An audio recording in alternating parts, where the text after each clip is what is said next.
দর্শক, আজকে আন্তর্জাতিক মানবাধিকার দিবস।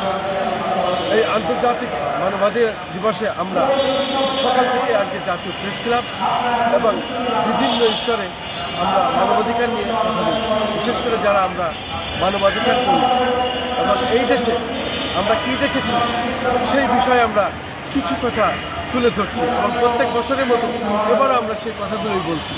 বিশেষ করে আমি এবং আমার যে সংগঠন তাদের পক্ষ থেকে আমি সকাল থেকে বিভিন্ন মানববন্ধন এবং বিভিন্ন জায়গায় আমরা কাজগুলো করেছি। বিশেষ করে সকালে আমরা কিছু পথ শিশু এবং প্রতিবন্ধী এবং ভাসমান মানুষদের কিছু শীত বস্ত্র বিতরণ করেছি, সেই সাথে কিছু খাবার এবং অর্থ। এটা আমাদের ধারাবাহিকভাবে চলে। সেই সাথে আমরা আজকে দেখতে পাচ্ছি জাতীয় প্রেস ক্লাবে বিশেষ করে আন্তর্জাতিক মানবাধিকার দিবসে সব শ্রেণী পেশার মানুষের এখানে এসেছে। আমি বিগত দিনে বিশেষ করে আন্তর্জাতিক এই মানবাধিকার দিবসে যে কথাগুলো বলে থাকি এবারও সেই ধরনের কথাই আমরা বলব। বিশেষ করে এই 17টি বছর ফ্যাসিস্ট শেখ হাসিনার আমলে আমরা বাড়িঘাটের সারা ছিলাম, আন্দোলন সংগ্রাম করেছিলাম, আমার 3টে ব্যবসা প্রতিষ্ঠান ভেঙেছি, বাড়িঘাটের লুটপাট করেছি। আমি আজও বাড়ি দিতে পারিনি, কিন্তু সেই বিচার আজও পাই। আমি অন্তর্বর্তী সরকার প্রধানের কাছে এর আগেও দাবি জানিয়েছি এবং আজও জানাচ্ছি, যেহেতু আপনি সরকার প্রধান, শান্তিতে নোবেল যে আমার পিতা ভাই হত্যা হয়েছে তাদের বিচার আমি চাই। আমি ফ্যাসিস্ট শেখ হাসিনার আমলে সমস্ত আন্দোলন সংগ্রামে আমি পেশাগত দায়িত্ব পালন করতে গিয়ে আমি একজন জুলাই যোদ্ধা এবং এই পেশাগত দায়িত্ব পালন করতে গিয়ে আমি বিভিন্ন সময় বিভিন্ন রকমভাবে আহত হয়েছি। এমনকি চাঁদা নিকাশের বিভিন্ন রকম এফেক্ট এসে আমি একসময় আইসিইউতে মুগদা মেডিকেল কলেজ হাসপাতাল প্রায় 1 মাস আইসিইউতে ছিল। মৃত্যুর সঙ্গে পাঞ্জা লড়ে আমি বেঁচে এসেছি। আল্লাহর রহমত এবং মানুষের দোয়ায় আল্লাহ আমাকে জীবিত ফিরিয়ে এনেছে। আমি আবার এসে আমার পেশাগত দায়িত্ব পালন করছি। আমি তারা নিউজ বিডি .com একটি অনলাইন প্রোগ্রাম, সেটি সম্পাদকের প্রকাশক বিগত 8টি বছর আমি চালিয়েছি, তারও বেশি। এবং ওই সময় শেখ হাসিনা সরকার আমার অনলাইন প্রোগ্রামটা বন্ধ করে দেয়।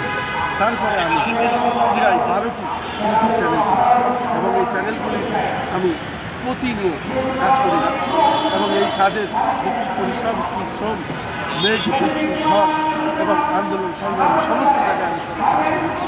তারপরেও আমি আমার পিতা ভাই হত্যার বিচার আজও পাই। আমি আশায় বুক বেঁধে আছি যে কখন আমি ন্যায় বিচারটি পাবো, কখন আমার রাষ্ট্র ডাকবে, কখন রাষ্ট্র আমাকে এই রাষ্ট্রীয় বিশেষ করে এই জুলাই যোদ্ধা এবং আমার পিতা মাতা ওনারা মুক্তিযোদ্ধা, আমরা হিসাবে দুটো মুক্তিযুদ্ধ করলাম। যেহেতু মুক্তিযুদ্ধের সময় আমি সহযোগী মুক্তিযোদ্ধা হিসেবে আমার বাবার সমস্ত চিঠিপত্র সব জায়গায় আদান প্রদান করতাম এবং জুলাই যুদ্ধ করেছি। আমাদের কোনো রকম স্বীকৃতি দেওয়া হয়, আমরা স্বীকৃতি চাই। আমরা চাই এই দেশের নাগরিকদের যথাযথ মর্যাদা, সম্মান। আমি একটি কথা বিশেষ করে অন্তর্বর্তী সরকার প্রধানের কাছে বলতে চাই, ফ্যাসিস্ট আওয়ামী লীগ সরকার এবং এই আওয়ামী লীগ সরকারের দোসর বাদে এই দেশের যারা আছে প্রত্যেকেই এই জুলাই যোদ্ধা এবং প্রত্যেককে জুলাই সনদ দিতে হবে, প্রত্যেককে সম্মান দিতে হবে। যেহেতু আমি বিগত সরকারের এই ফ্যাসিস্ট শেখ হাসিনা সরকারের আমলে আমি সবসময় রাজপথে ছিলাম, আন্দোলন সংগ্রামে দেখেছি। অতএব এই আওয়ামী লীগ সরকার বাদে এবং এই আওয়ামী দোসর সরকারের সাথে যারা ছিল তারা বাদে এই দেশের প্রত্যেককেই জুলাই সনদ দিতে হবে, কারণ প্রত্যেকের এখানে অবদান ছিল। আর প্রত্যেকের অবদান না থাকলে এই ফ্যাসিস্ট খুনি শেখ হাসিনা এই দেশ থেকে বিতরণ করা যেত না, তাড়ানো যেত না এবং সেটা সম্ভব হয়েছে। এবং যে কারণেই এইটা সম্ভব হয়েছে সেটা হলো এই দেশের কৃষক শ্রেণী, আপামর সাধারণ জনতা এবং শিশু পর্যন্ত এখানে উপস্থিত হয়েছিল, আমরা দেখেছি। এবং আমি চাই নিজে যখন এই ভুক্তভোগী সেই হিসাবে আমি বলতে চাই যে অন্তত এই সম্মানটুকু প্রত্যেকের দেব।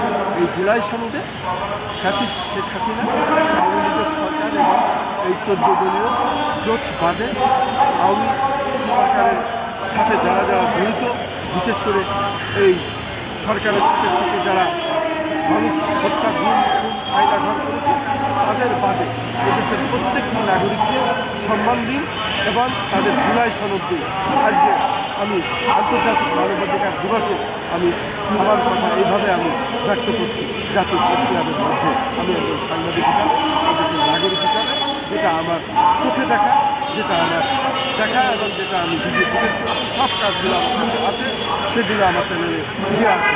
আমি সেই নিরিখেই বলছি, আপনি এদেশের প্রত্যেকটা মানুষকে অন্তত যারা আওয়ামী লীগ এমপি প্রত্যেকেই জুলাই সনদ পায়, প্রত্যেকেই জুলাই সম্মান দিন, জুলাই সনদ দিন।